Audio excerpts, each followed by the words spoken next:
Baik, assalamualaikum warahmatullahi wabarakatuh. Perkenalkan nama saya Baca Nain Akmal dan rekan saya Judi Hermawan. Di sini kami akan mempresentasikan tentang tugas saya itu di minggu keempat.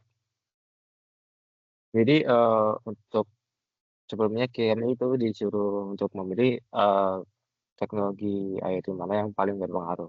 Dan kami menentukan bahwa yang paling berpengaruh, yang memiliki impact besar itu adalah healthcare.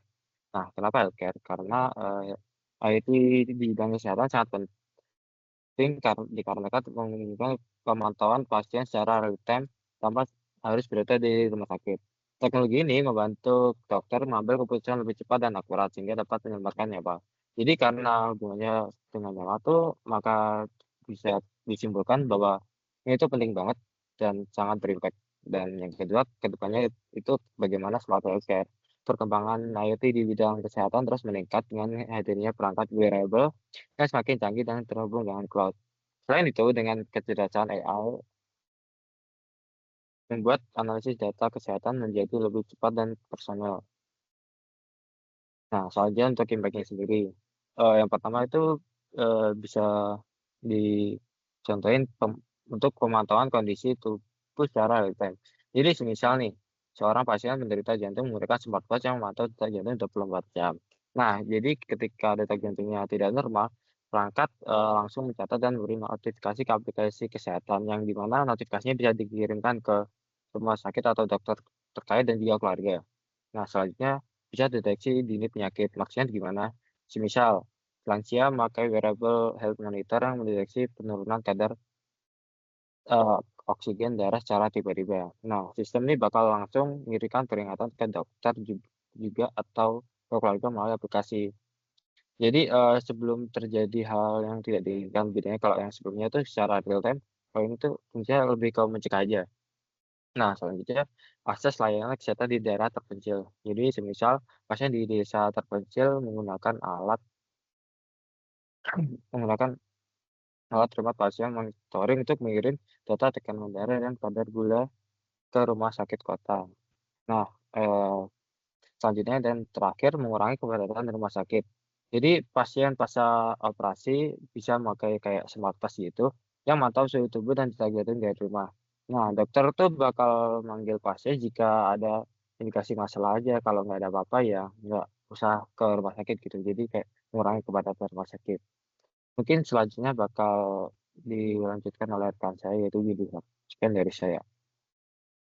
Oke, bismillah. Lanjutan penjelasan Ihab. Mungkin kita lanjut, seberapa efektif smart healthcare ini.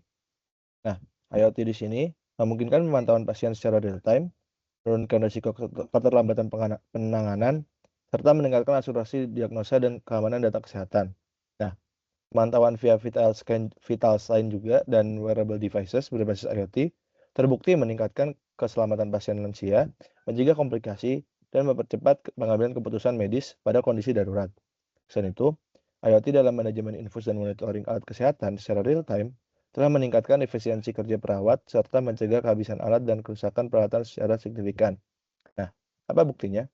Studi di berbagai penelitian di Indonesia menunjukkan bahwa pemantauan kesehatan berbasis IoT memiliki jangkauan komunikasi lebih luas, akurasi pengukuran klinis yang tinggi, serta dapat memfasilitasi layanan kesehatan bahkan di daerah terpencil sekalipun. Rumah sakit mengadopsi IoT juga melaporkan efisiensi operasional meningkat hingga 40%, pengurangan waktu tunggu pasien, dan serta penghematan biaya operasional dan pengadaan alat. Contoh implementasinya ada di beberapa rumah sakit di Indonesia dan di luar. Yang pertama di Rumah Sakit Universitas Indonesia, RSUI, dan Klinik Perkara UI. Nah, RSUI sendiri dan Klinik Perkara UI telah meluncurkan layanan telehealth monitoring based IoT yang bisa memonitoring kesehatan mandiri dan real time dengan integrasi data ke aplikasi yang dipantau oleh tenaga kesehatan di UI. Selanjutnya, Waron Hospital Surabaya menerapkan smart hospital yang dengan sistem rekam medis terintegrasi, perangkat medis IoT, telemedicine, layanan aplikasi digital, dan pengelolaan aset rumah sakit secara digital yang bisa meningkatkan layanan dan efisiensi. Selanjutnya, Rumah Sakit Cut Mutia Lok Semawe Rumah sakit Cutmutia Loksmawe menggunakan monitoring detak jantung lansia berbasis IoT yang meningkatkan keselamatan dan mempercepat intervensi pada pasien yang berisiko tinggi. Dan yang terakhir, rumah sakit di berbagai daerah di dunia seperti ASDI dan seperti di Amerika Serikat dan Eropa. Nah, di Amerika Serikat dan Eropa sendiri sudah menggunakan remote patient monitoring, yaitu sistem manajemen aset dan sudah menggunakan remote system patient monitoring serta sistem manajemen aset dan alat medis RFID di rumah sakit besar dunia. Sekian dari kelompok kami. Terima kasih. Wassalamualaikum warahmatullahi wabarakatuh.